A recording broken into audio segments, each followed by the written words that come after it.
Hey, it's the Millennial Mr. Tom Kurtz with Whole Nine Yards, going for the extra one.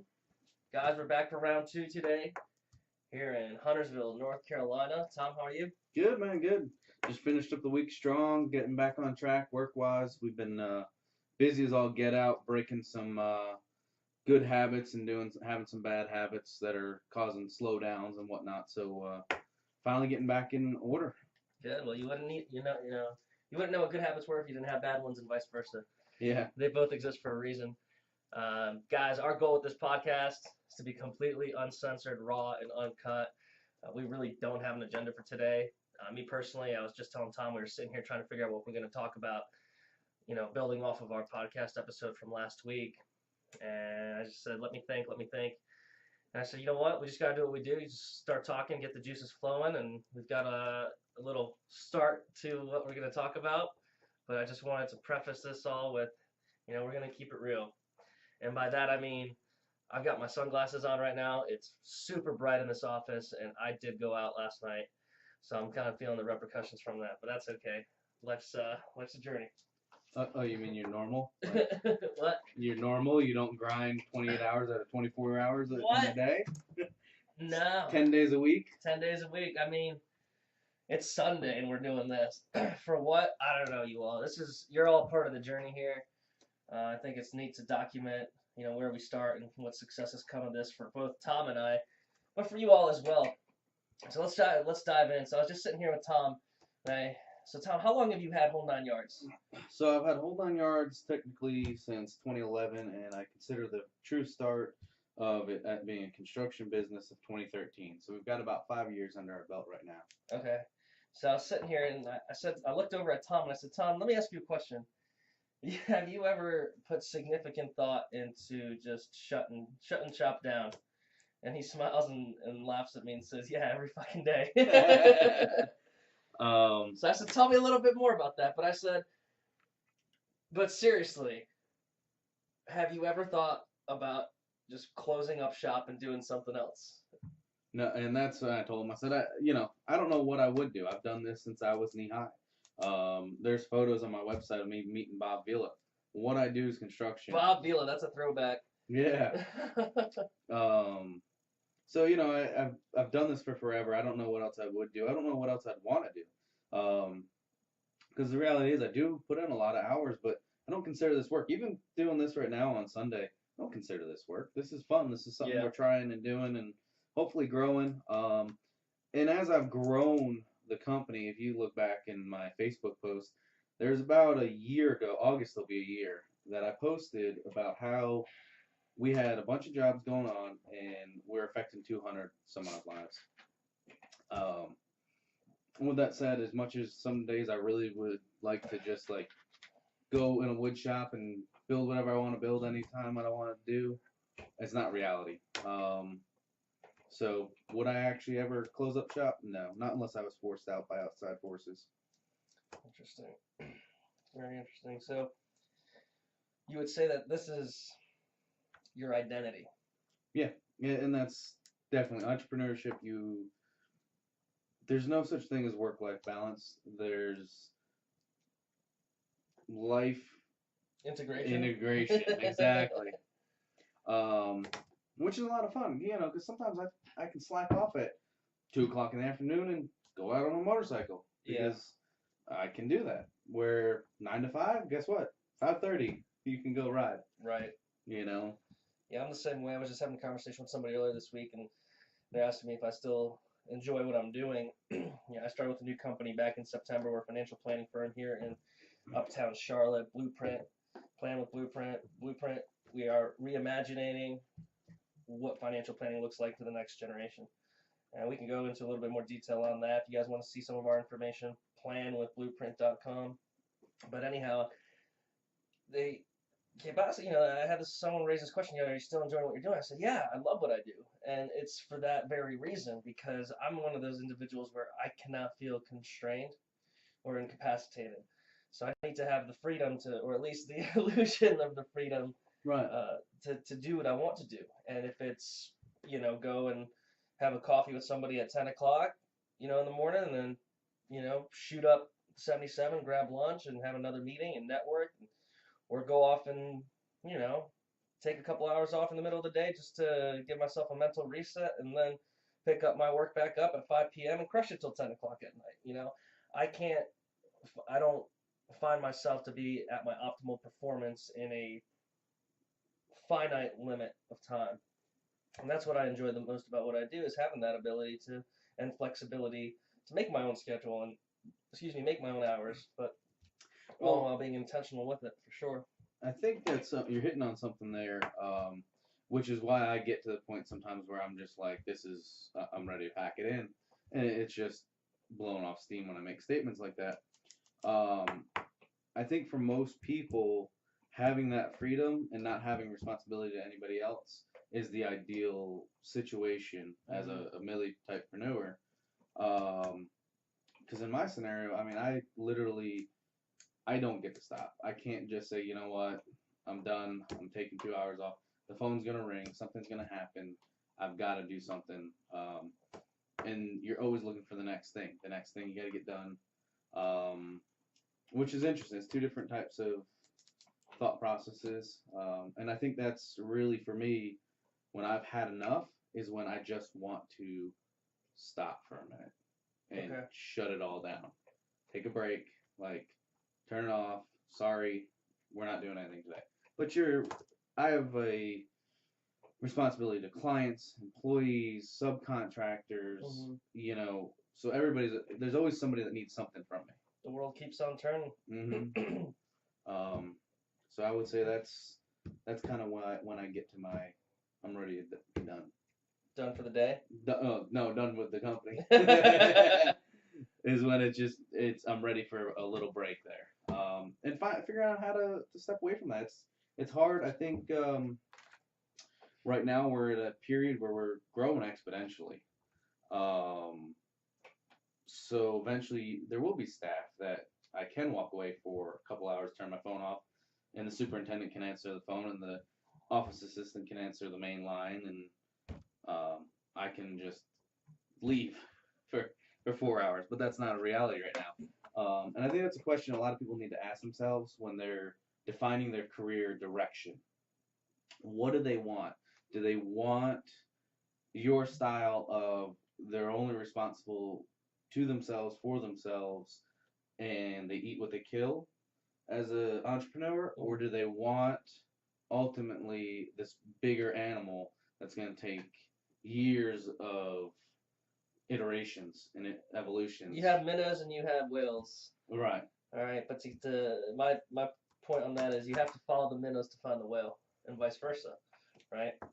So I think that's something, as we're progressing, people really need to ask themselves. And then as we're divulging information as far as how to set yourself up for success in life, both health, wealth, and family, you got to think about that and how these different things are going to affect it. Can you do all those at once effectively? Or are there sacrifices you have to make on the forefront to ensure the accessibility on the back end? I think there's acceptable sacrifices and unacceptable sacrifices. All right, let's dive into that. I see a lot of entrepreneurs. I see a lot of successful business owners, individuals. Actually, I pull from my environment. I went out last night to uptown Charlotte, and anybody who knows me knows that I can make friends with a brick wall. So the gentleman who picked me up for my Uber ride and I got to talking, and I love talking to people. Some people like to read books. I like to talk to people. I get to hear their stories, right? Tomato, tomato. You read a book of somebody else's story. It's just given to you in a different format, right? Right. So the gentleman's 35. He's not 35 years old. He's in his 50s. Sorry, I panned out of the camera for a quick second there. He's 58 from what I remember, and he's been in this country for 35 years. And he moved here from Iran. Not recently, over the last last 2 decades of the war, but quite some significant time ago. And he's an entrepreneur. He's a business owner. He's succeeded in this country, and we could dive into the opportunity that we have here as individuals in the U.S. But he really brought things and projected them in a different light. And it's interesting because he sacrificed so much to where he is now. And the guy's driving for Uber right now, but I could tell you, I knew I was talking to a multimillionaire based off of the conversation that I was having with him. It's always the people that you think, aren't who really are. And we can obviously dive into the connotation of, what we think is a successful millionaire and all that. And to tie it back into what you're saying here, he has his own story of sacrifice and success. We'll have our own story of sacrifice and success. To this point in time, we have our stories of sacrifice and success. So, what are some of those, acceptable sacrifices for you and unacceptable sacrifices for you, Tom, that might be arbitrary or different for other individuals? But what I noticed too is I talk to these people, and I always look and glance over on their hand, and a lot of the time they don't have a ring. And I asked them, "Are you married, kids?" And they say, "No, divorced, this, that, and the other," or "No, never got married, was too busy working on my business." Mm-hmm. And I'm not turning this into a relationship conversation, but Well, I mean that's an aspect, family. health, wealth, and Family. family. Yeah, that's an aspect of life. So I'm gonna stop rambling on here. Well, let's dive into the family and relationship. Let's do it. No, because I think I got a lot of input I can give right now. Absolutely, you're in a relationship With Drew. With Drew, She's a financial advisor as well, and she's been we've been together now 2.5 years, something like I that. think I was there for the first date. Yeah, yeah. I think you ate her mac and cheese actually. If not I did not eat her mac and cheese. And I have this philosophy: if I don't remember, it didn't happen. So I don't remember it, and it didn't happen. Anyways, okay. Drew will get some mac and cheese your way. Kraft, maybe. So one of the things with Drew and I believe that her and our relationship will fail if we are not continually growing together. She recognizes that, so she doesn't get in my way whenever I'm doing anything. She's always supportive of what I'm doing. She sees the vision. She sees the picture. I'm gonna scoot this up a little bit that way. Boom. Now you're gonna move me out of this slot. No, you're good. So and her and I have had this point blank conversation because I am so intense and focused on the company and growing this beast, and my why has continually changed. It's developed into do something cool and care about people, and that's ultimately why I do what I do and why I'm growing it to be this whale, as you would say. But she recognizes that if I were to stop doing that, I've got so much focus and intensity in that it would destroy our relationship, and it would destroy it because I would be too intense into our relationship, and relationships cannot handle that level of intensity. Not when that person is not also an entrepreneur doing the same thing that I'm doing. Yeah. And again, the two of us would both be distracted because we'd be so intense on that actual task we're trying to do. So when it comes to personal relationships with the spouse, but do you ever see that dynamic changing? Because at least in my opinion, I work hard, you work hard. We're young. We put the time in now. We want to put the time in now. And people preach, put the time in now, it'll get easier later. And this could be a whole subject of its own, but do we ever reach that level of complacency or contentment? Personally, where I'm at in life now, I don't think I could ever be content. I'm always going to continue working. And then do I attribute that factor to being a millipreneur or an entrepreneur, or do I attribute that to something else? I think it's human nature, and I think part of the problem with society and culture in general is the instant gratification. You get what you want, and then it's kind of like. But do you ever mellow out? And obviously, life's a constant, change and adaptation. So, once you become more sustainable in your business and you scale and you incorporate systems, and she becomes an established in her career, your dynamic's going to change. So do you see that maybe causing some kind of ripple No. in your relationship, or could it? No, because one of the things we talk about all the time is goals, and that we're always working towards something else. It's a focus. It's an intense focus we put on a goal. Um, those goals just become bigger. If you stop having goals, that's when you're gonna have issues. Goals. Like once we hit the 200-acre estate and build it out, which is gonna take 20 years probably. Then it's okay. Let's You've talked about this a few times now, Tom. You mentioned it in our podcast last week, the 200-acre estate. yeah. That's ambitious as fuck. See, and I think that's a small goal. I really do. I think Yeah. that is acquisition within the next 2 to 4 years and build out of probably the next 10 years. But while we're focused on building all that out, then it's okay, we did that. We've got, and her and I, it's that in itself, that goal has evolved. It was, for friends and family. Well, now I've turned to her and said, hey, how about we tell our employees that they get 1 week's vacation there as Right. part of their package. So that's evolved. But when that happens, what's the next thing? I don't know. Maybe start a charity. You just look at any successful person and their evolution through it. And Ray Dalio talks about this in his book. Who's this? Ray Dalio. Okay. The evolution of your life cycle, and he breaks it out into 3 parts. The part we're in now in the beginning and your ambitions and all that. The middle life where you've got to a point where you're at that balance, like you said, and you're kind of focused on the family and the other stuff. And then the third part, when you're starting to wind down, where's your money going to go? How's your family going to be taken care of? What impact have you made on the world? And using the word impact, what do most millennials say? They want to make an impact. That's their big to do. How are they going to impact the world? Who knows? Dog rescue, cat rescue, goldfish rescue. I mean, we're whatever. both millennials, and I have coined the term millepreneur, so I'm gonna go ahead and start using that. Y'all get on board with that?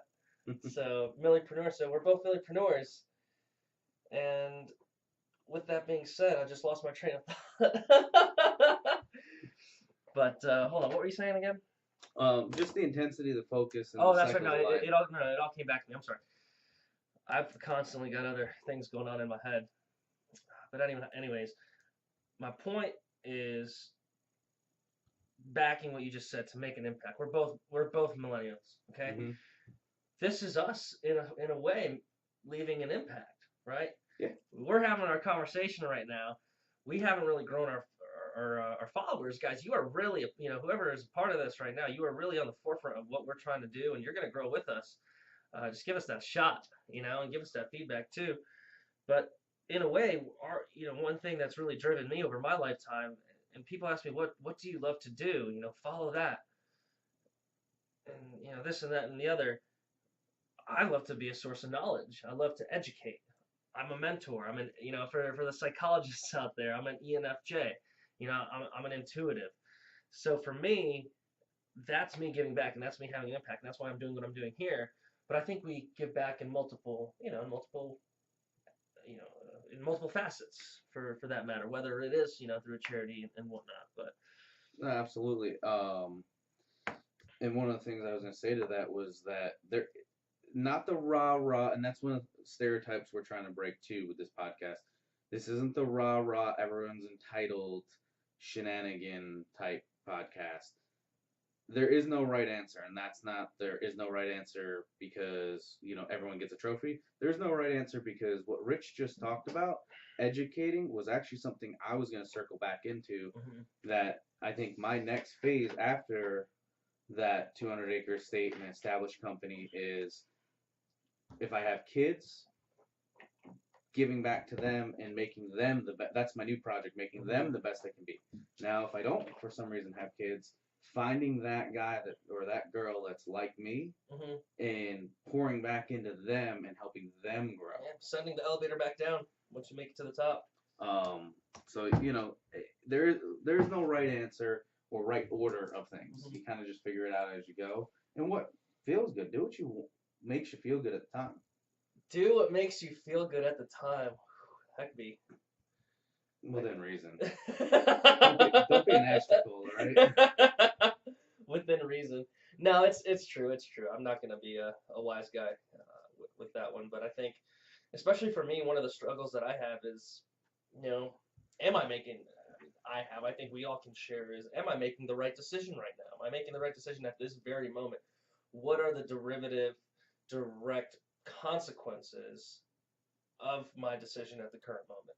And by consequences, guys, you're going to hear me harp on this all, constantly, but I talk in connotations. I mean, how do I connotate consequence? Because consequence in most people's minds has a negative connotation, right?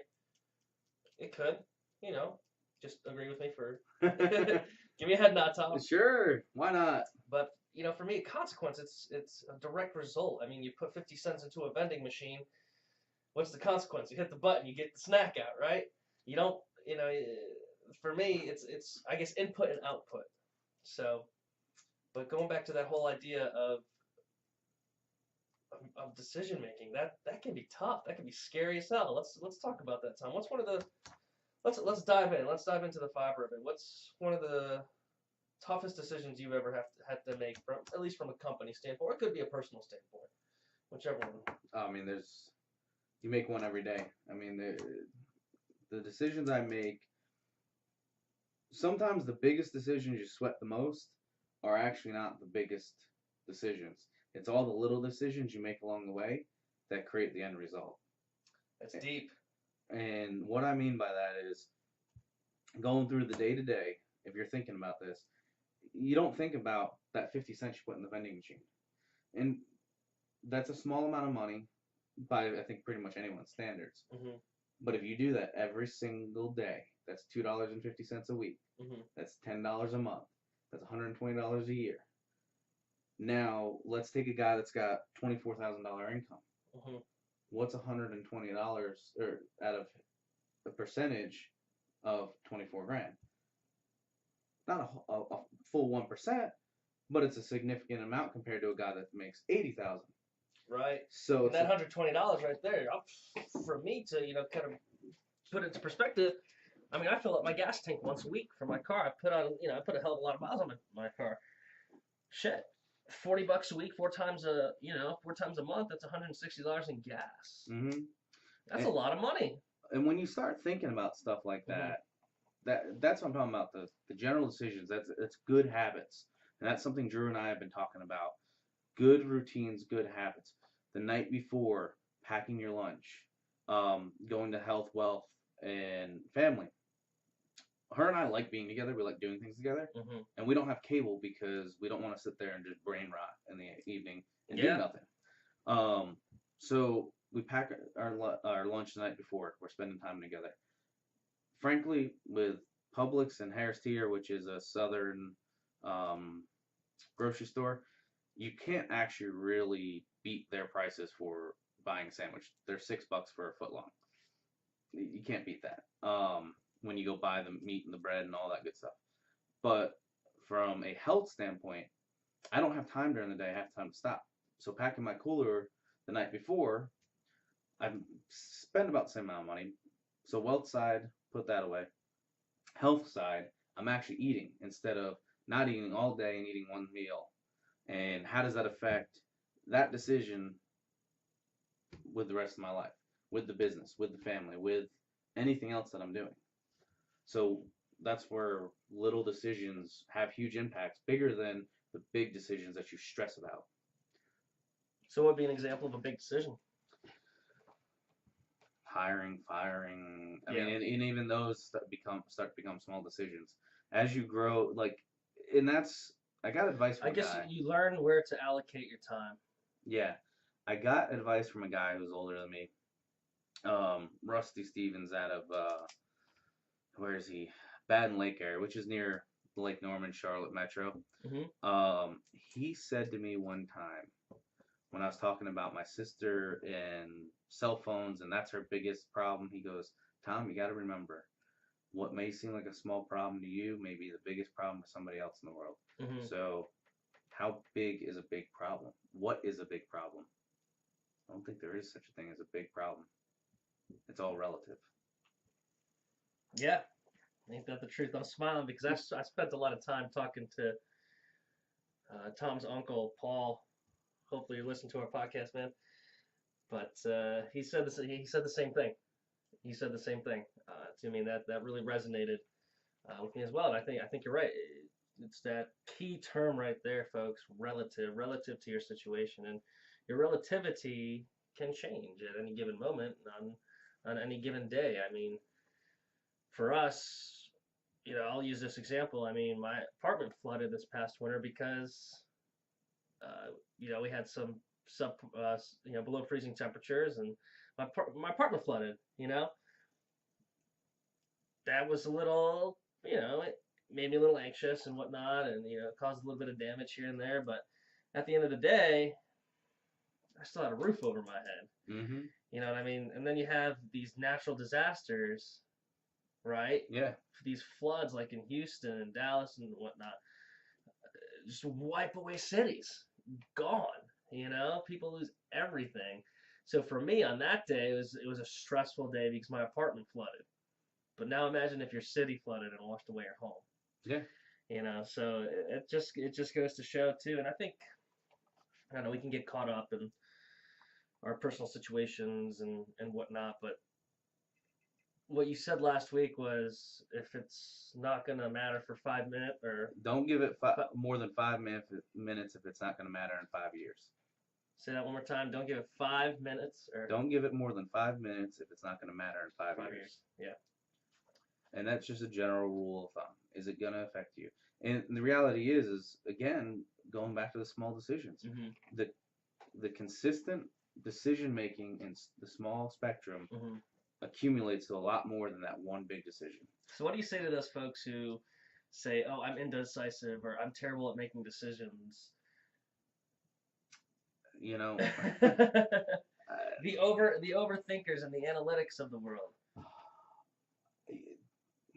Part of me kind of depends on contextually. You got to give me more context. You gotta give me more context. Are we making a decision on your cabinet color, or are we making a decision on whether you should take out the trash every day?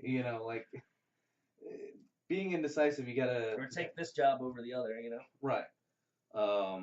I will say, for most people, How do you go through your decision-making process? I think that's a fairer question. well, let me finish what I was gonna say. Is I think most people find it easier to stay in the situation and they go for comfort Mm-hmm. versus making the hard decision and actually making a decision. Because not making a decision is making a decision to not make a decision. I can true.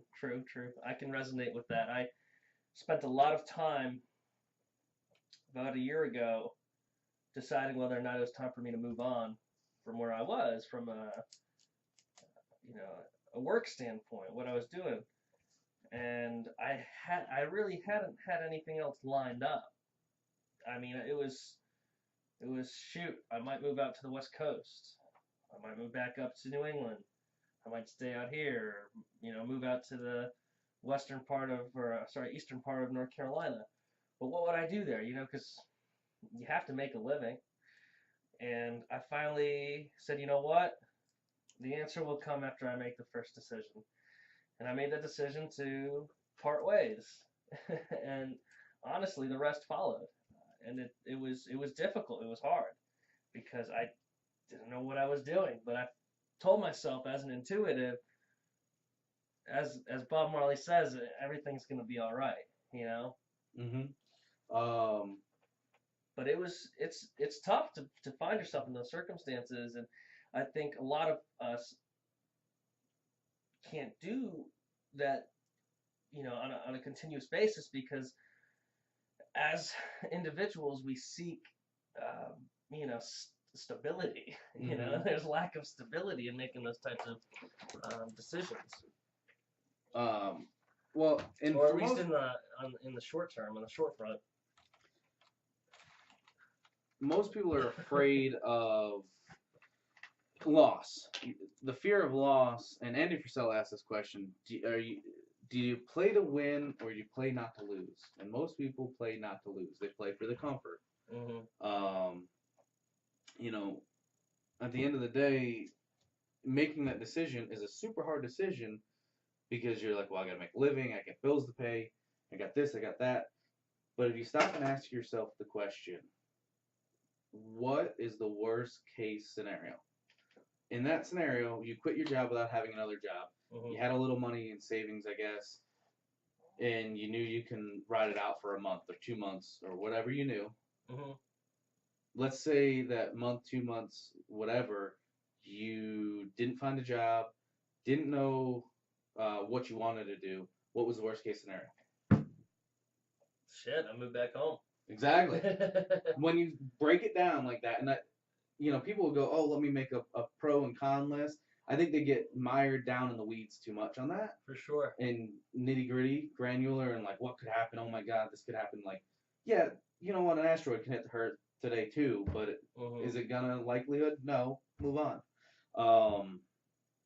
So I think if people really step back and say, if I make this decision, what is the worst that can happen?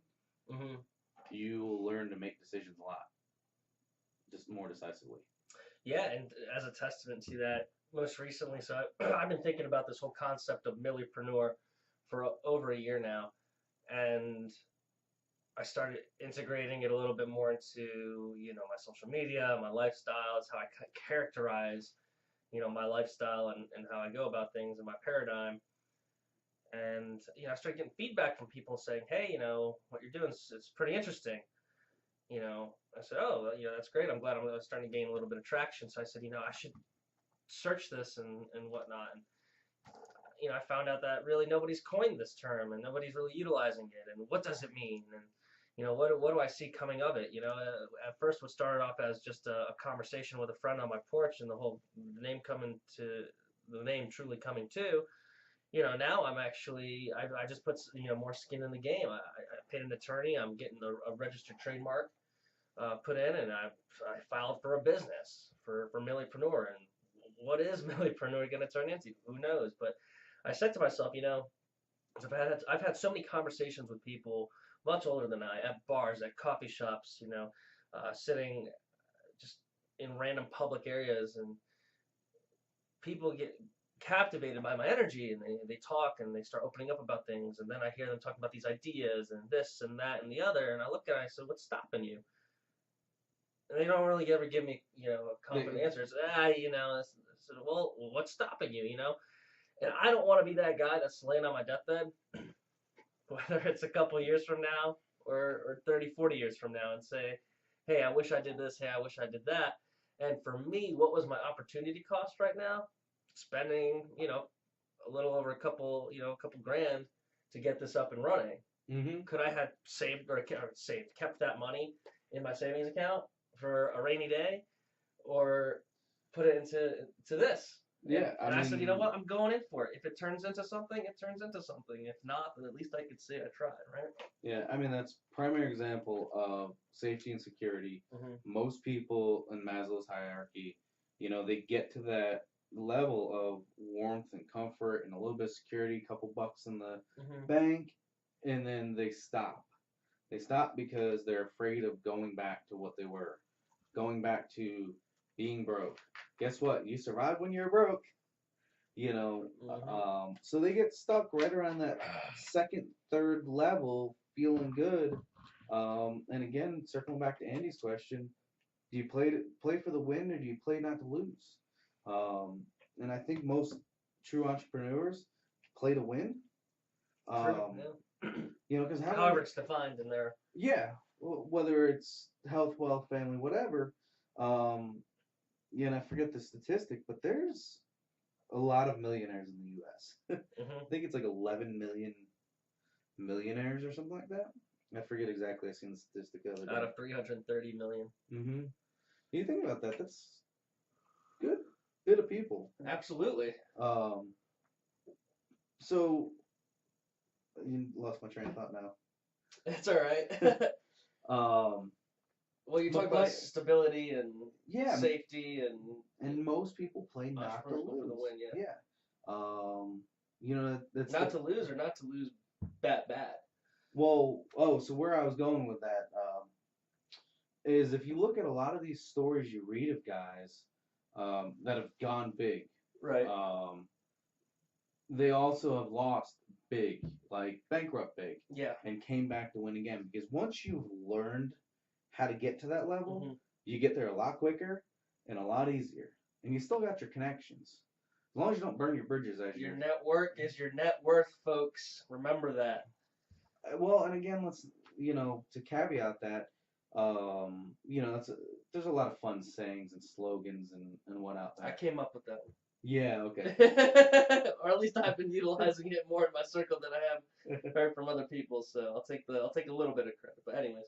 That's another one of those, and a lot of people will sit there and would rather read another book on how to do something than go do it. Right. Oh, your network is your net worth. Yeah, that means like don't go out on Friday night. Stay home, read a book, go to a coffee shop instead of a bar. Um, whatever. Or let's talk about the connotation of that. I mean, I can't tell you how many people I've met by going out on a Friday night, to a bar. Consistently though. Consistent. The same bar every Friday night. No. I mean, you go to different bars. Yeah. You don't go out literally every Friday night. No, I don't. I don't remember the last time I've gone out on a Friday night. I mean, I work, Monday through Saturday, and my quote unquote weekend is usually Saturday around 6, 7 p.m. to Sunday 9 p.m. Then it's back to the Monday through Saturday grind. So, anyways, I throw that in there just to say that work hard but play hard too. Well, and I'm not saying you can't meet people and stuff like that, Yeah. but when you get in the same routine, it's again that decision making process. Mm-hmm. Same bar every Friday night, the same people every Friday night. Your network is your net worth. It becomes a bullshit slogan. Now, if you go and, to my point, to a networking event Mm-hmm. every Friday night that happens to include drinking, and that's where the whole life balance doesn't. There's no such thing. It's Mm-hmm. Integration. Right. You want to go out, you want to hang out with people. Well, these people are normal too, and to your point, wearing sunglasses because you were drinking the night before. They're normal. They do the same thing. They go every once in a while. The thing is, they do it once a month, once every 3 months. Right. Not every Friday night at the same bar with the same people, Right. bitching about the same problems. Yeah. No, I agree, and I allow myself, at least one night out a month, because to be quite honest with you, I mean, I feel fine today, but I'm definitely not at 100%. But I'm okay with that because I just work, put in a good week's worth of work in. But could I be utilizing, my energy today in a different fashion? Well, I mean, we're still here, we're still talking, having conversation. But you know what? My point is, I don't feel guilty. I used to beat myself up in the past over a lot of things, and I think guilt is a lot of people struggle with guilt, and it could be because of, we talk about decision making. It could be because of decisions we've made. And, I'm not saying guilt because of, hurting people or, you've hurt somebody. If you hurt somebody, well, you hurt somebody. That's on you. I'm saying feeling guilty for, oh man, I shouldn't have gone out last night. I feel like crap today. I can't do this. I can't do that. Well, I'm okay with that because, you gotta have an outlet as well, and people's outlets are different. You don't have to constantly. I don't think, at least, but nobody's on point 100% Yeah. of the time, and that's one of the things of this whole Instagram, Facebook. You're watching people's highlight reels. That's exactly it. Yeah. It makes you look like, it makes these people look like they're Superman. And the reality is they fight with their spouses, they fight with their family, they have ups and downs. Their bank account goes up, it goes down. Mm-hmm. They get in car accidents, they have flat tires. Yep. Life happens to them too. They get acne. But they make consistent decisions not to consistently do the wrong thing. Mm-hmm. They do, like you said, go out. I mean, you go out every once in a while. Mm-hmm. There's nothing wrong with that.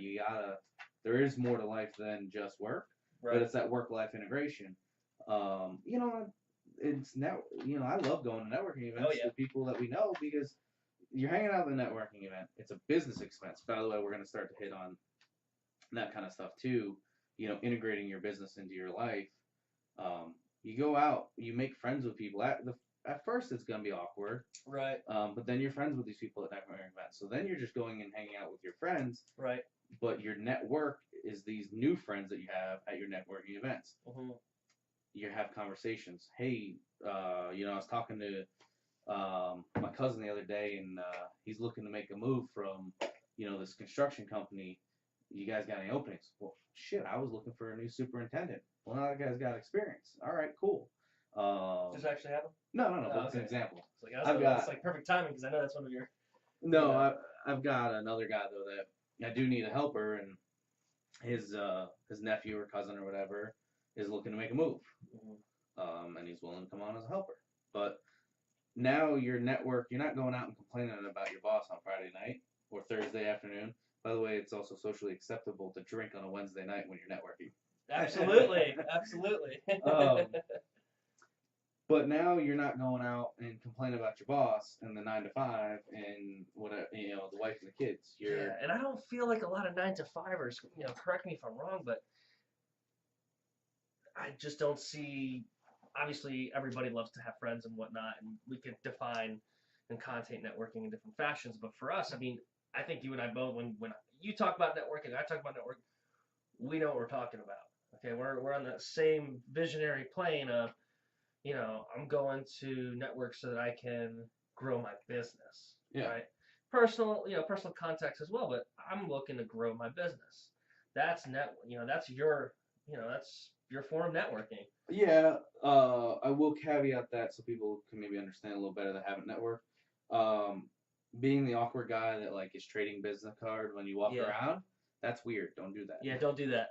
Don't do that. You want to have people do business with people they know, like, and trust. Yeah. You want to go in there and you want to be genuine about it. You don't want to go through your list of questions. Oh, are you married? 3.5 kids? A dog?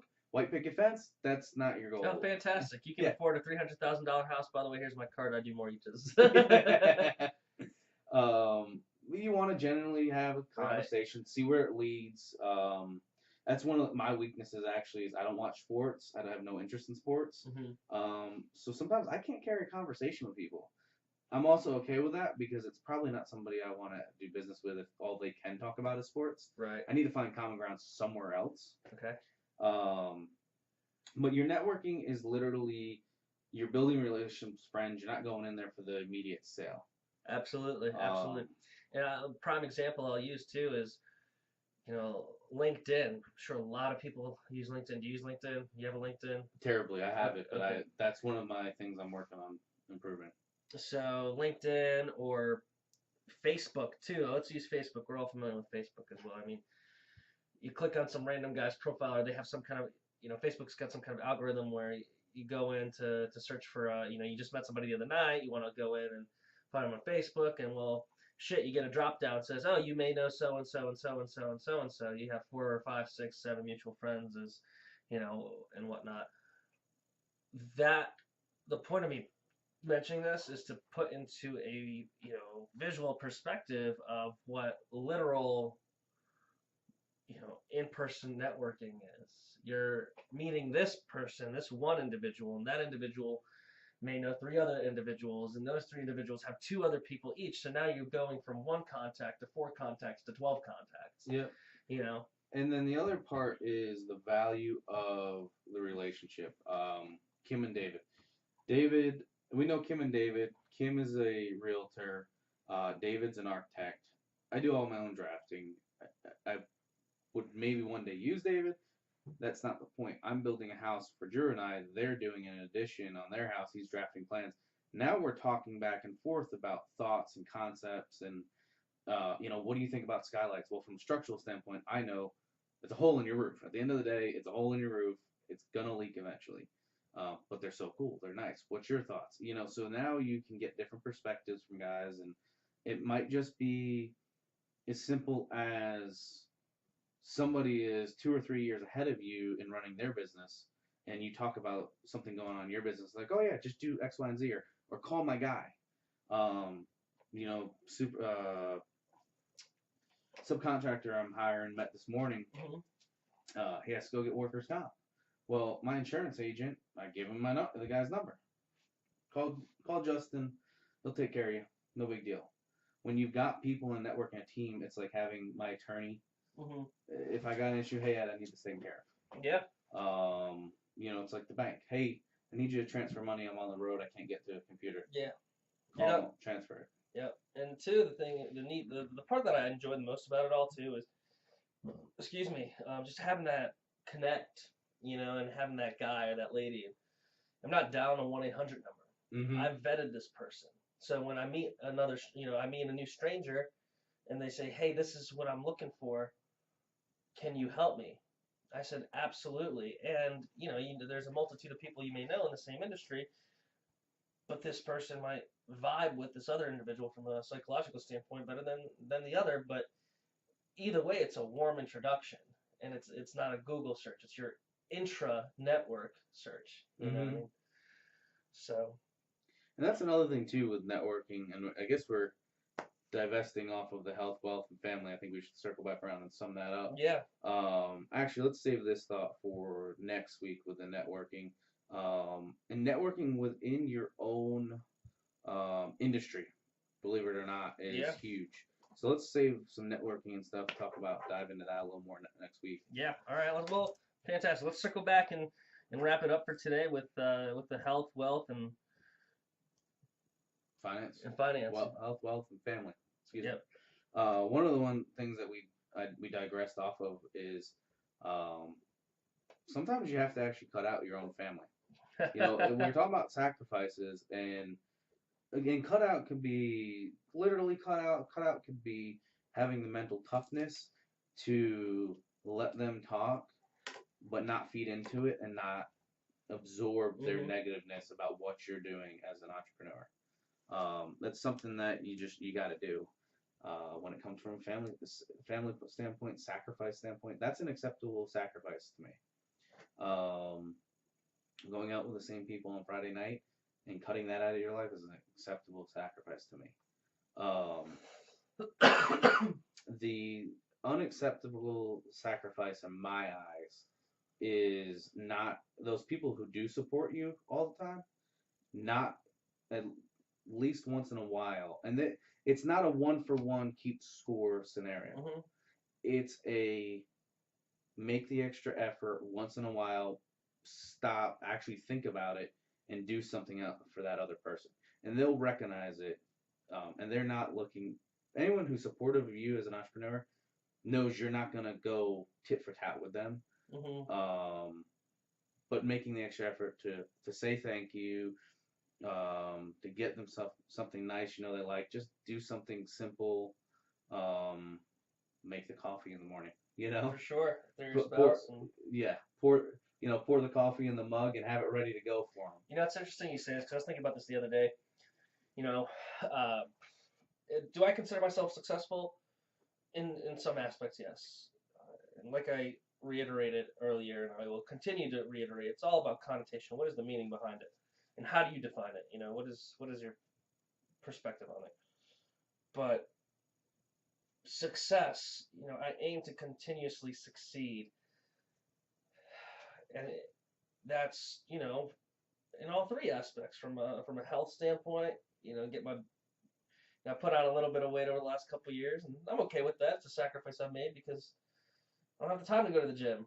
Oh, well, people will say, oh, yeah, you can if you really want to. Well, shit, I guess I just really don't want to right now. Let's be honest. But, then from a wealth standpoint, my bank account's not as big as I'd like it to be.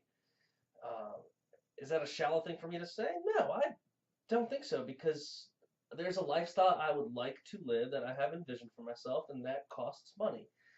But that doesn't mean I need to have, multi-millions of dollars in the bank and, Instagramming my 4 Ferraris. Granted, I'm never going to buy a Ferrari, but I do want a 4-car garage. But anyways, I digress. And then from, a family standpoint, I'd like to continue to, my parents I know aren't going to be around forever.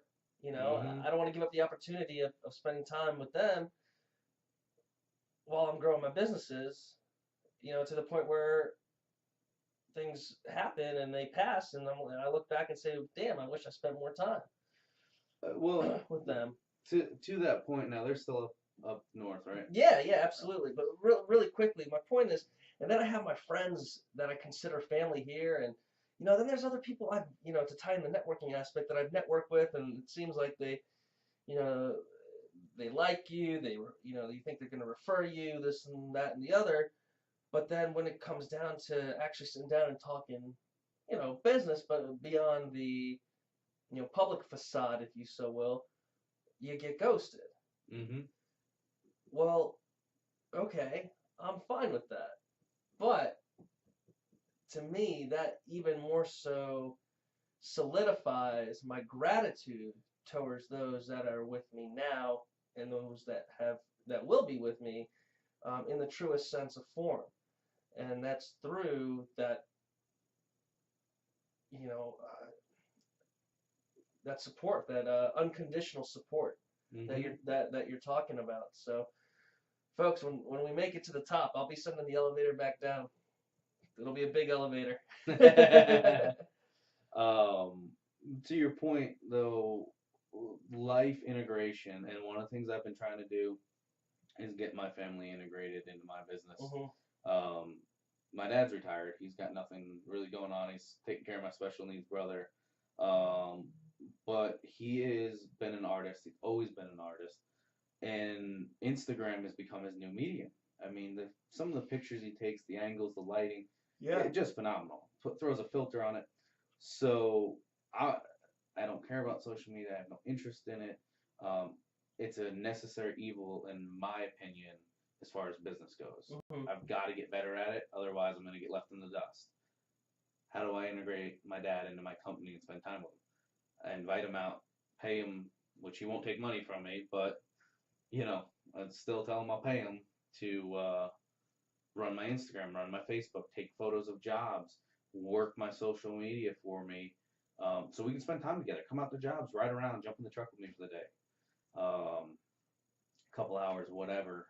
But integrate, your family into your life is how, or your business is how I've been trying to accomplish that. So to your point, maybe when your parents retire and move down here, Yeah, right. Yeah, right. then maybe just have to make a Skype call on Sundays after this podcast. Yeah, no kidding. Well, Let us know more what you want to hear. I think we're going to stick with this method for now until we get some feedback of just kind of yeah, rambling on topics, trying to stay within a confine of a single topic.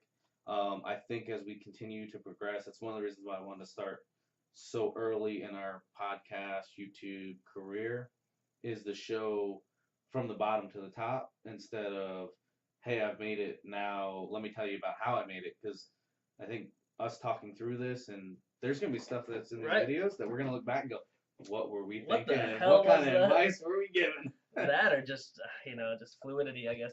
And it goes back to what you were saying, Tom. Just to highlight too is we are all very well aware of this on social media. It's a highlight reel. You get to see this and that and the other.